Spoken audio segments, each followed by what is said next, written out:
David Fagan, co-author of The Inside Drive, here with one of the most driven people I know, Terry Lee, the author of the new book, Rising Above It All.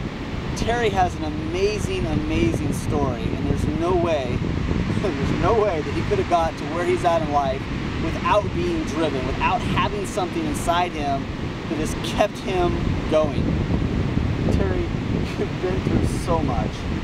Every time you start to tell me more about this story, the more excited I get about getting the whole entire book. What has kept you going through all of these things? And I don't know, tell them a little bit about some of the stuff that you've gone through. Well, actually, my faith in God, number one, has got me through it, and the sheer will to live. Because my honest belief is that once you give up, you've lost the battle right there. And I believe everybody's life is important and worth saving. And for instance, there's a few things. I had esophageal varices.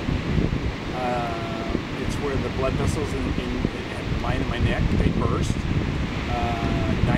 of the people don't make it to the hospital alive. I was told when I went to the emergency room, they did not expect me to make it. But I allowed this calmness to come over my body and just relax. I didn't stress. And in that situation, I know most people are just going to start going bonkers. But you take control of what you can control, and that's what I did. I took control of the situation. I just totally relaxed myself and literally told the people in the hospital I'd be walking out in 3 days, and they looked at me and said, well, we don't think so. Well, 3 days later, guess what? I walked out. Terry has had third-degree burns on a good part of his body. He has been HIV positive. For over 20 years.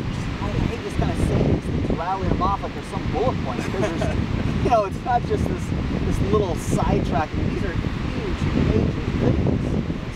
Physical and verbal abuse, not feeling loved, not feeling you're worth anything. I really want to thank you for sharing this. I think we both know people that have maybe faced some of these things, and they're not things that they would want to talk about.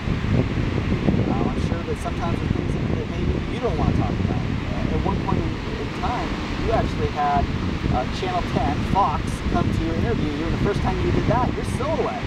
Absolutely. You didn't want your face to be seen. No, that's because we were threatened. Our lives were threatened, actually, believe it or not. And the second time we had Fox come out and do the second follow-up story a year later, the story was just too important. I didn't care at that point in time what my neighbors thought, what anybody else thought. And that's literally when the book just opened up, you might want to say, because I'm an open book. Yeah. Because I really don't care what my neighbor wants to think of me. You know, what I'm trying to do is try to help people. Perfect. If you want to rise above it all, if you have a story, if you have a message, if you're ready to share that now to help other people like the way Terry is, then follow Terry. Comment here. Let us know what you're going through so that it might help others, and then it might also help you in the process. Thanks. Thank you.